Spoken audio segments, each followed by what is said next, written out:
Emmanuel Darnaud, vigneron à La Roche-de-Glun, donc dans les Côtes-du-Rhône septentrionales. Donc j'ai démarré le domaine en 2001 avec 1,30 hectare de vignes. Aujourd'hui le domaine c'est 20 hectares sur 3 appellations, donc principalement Crozes-Hermitage. Puis est venu Saint-Joseph en 2010 et depuis peu j'ai eu la chance de reprendre une parcelle d'Hermitage.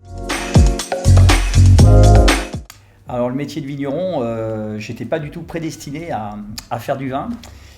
C'est venu un petit peu tard, mais j'ai toujours été passionné par bien manger et bien boire. Et voilà, j'étais issu d'une famille où on faisait plutôt de la production fruitière. Et j'ai eu l'opportunité de pouvoir récupérer des vignes. Et du coup, je me suis lancé dans le monde du vin plutôt que faire des fruits. Voilà.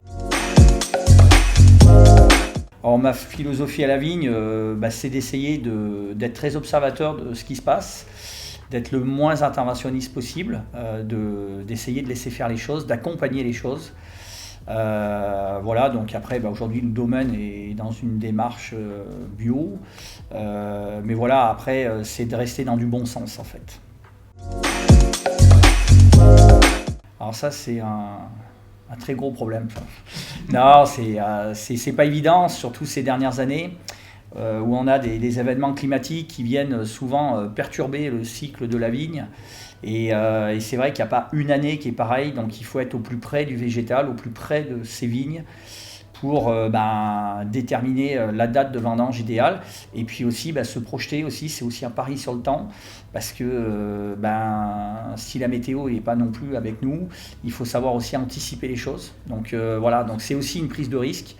Donc voilà, les dates de vendange restent toujours un moment assez compliqué. Moi, je crois qu'il ne faut pas trop se poser de questions, il faut rester dans le feeling en fait. Souvent ce que je dis, le métier de vigneron, c'est un peu le sixième sens en fait. Et quand je dis qu'il faut laisser aussi faire les choses, il y a une part d'inconnu, c'est pas une recette magique. Je crois qu'il y a un côté très intuitif dans ce qu'on fait.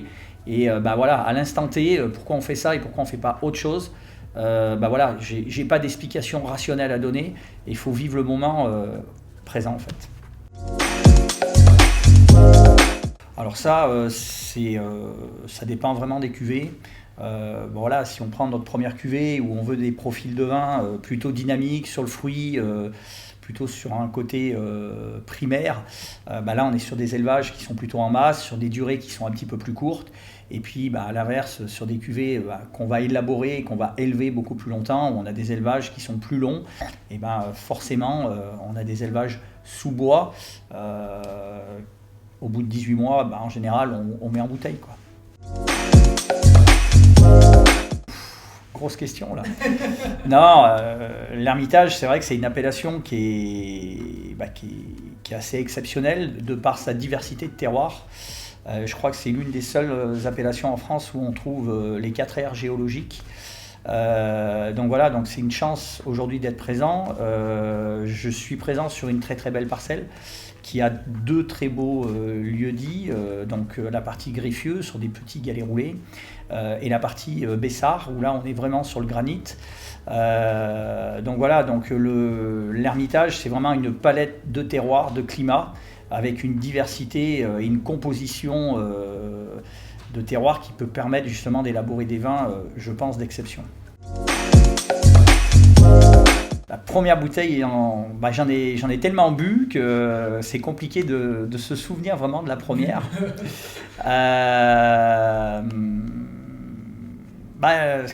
Trop de mémoire là. Non, c'est certainement les premières bouteilles que j'ai en souvenir, ça restera des Meursault blancs qu'on avait l'habitude de boire au repas de Noël. Donc j'avais pas encore 18 ans, mais ça reste, oui. Mes souvenirs de dégustation. Ouais. Remède gueule de bois.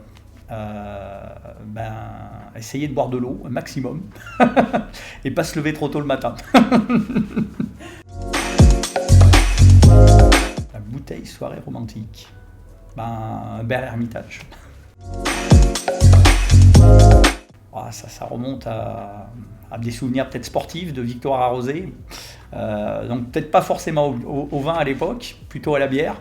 Mais voilà, c'est vers 16 ans, je pense qu'on a dû prendre notre première cuite.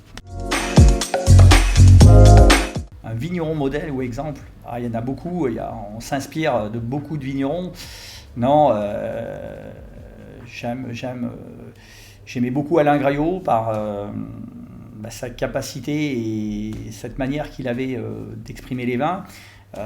Pierre et Jean Gonon, sur leur manière de travailler les coteaux, il y a plein de vignerons. En fait, en général, c'est des vignerons humains qu'on aime, des gens qui sont ouverts d'esprit, en fait. Peut-être d'être un peu trop stressé. Je dirais peut-être une bouteille de champagne, parce qu'on apprécie toujours le champagne, en fait. Ça serait aujourd'hui, je suis un peu plus tourné vers le rugby, donc ça serait forcément quelqu'un comme Grégory Aldric ou, allez, soyons fous, un Antoine Dupont, quoi. Il y a tellement de voyages à faire. Non, aujourd'hui, il y a plein de pays que je connais encore pas. Ça serait peut-être découvrir l'Australie ou la Nouvelle-Zélande. Peut-être la Nouvelle-Zélande, ça serait peut-être mieux.